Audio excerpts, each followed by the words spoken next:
ఆదికాండము 7వ అధ్యాయము. యెహోవా, ఈ తరము వారిలో నీవే నా ఎదుట నీతిమంతుడవై ఉండుట చూచితిని గనుక నీవును నీ ఇంటివారును ఓడలో ప్రవేశించుడి.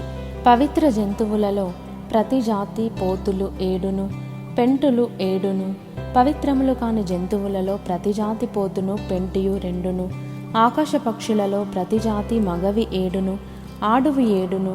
నీవు భూమి అంతటి మీద సంతతిని జీవముతో కాపాడునట్లు నీ యొద్ద ఉంచుకొనుము.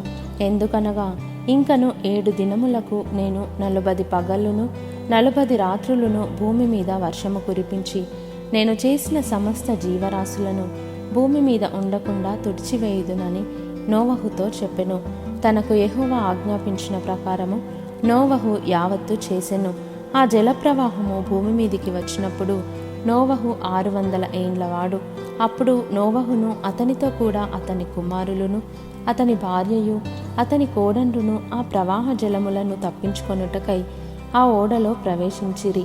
దేవుడు నోవహునకు ఆజ్ఞాపించిన ప్రకారము పవిత్ర జంతువులలోను అపవిత్ర జంతువులలోను పక్షులలోను నేలను ప్రాకు వాటన్నిటిలోనూ మగది ఆడుది జతజతలుగా ఓడలోనున్న నోవహునొద్దకు చేరెను.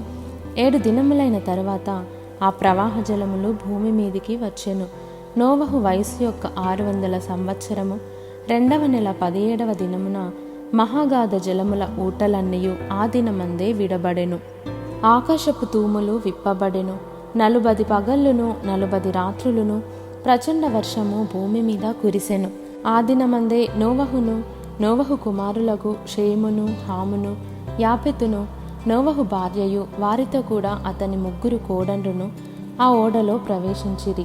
వీరే కాదు, ఆయా జాతుల ప్రకారము ప్రతి మృగమును, ఆయా జాతుల ప్రకారము ప్రతి పశువును, ఆయా జాతుల ప్రకారము నేల మీద ప్రాకు ప్రతి పురుగును, ఆయా జాతుల ప్రకారము ప్రతి పక్షియు, నానా విధములైన రెక్కలు గల ప్రతి పిట్టయు ప్రవేశించెను.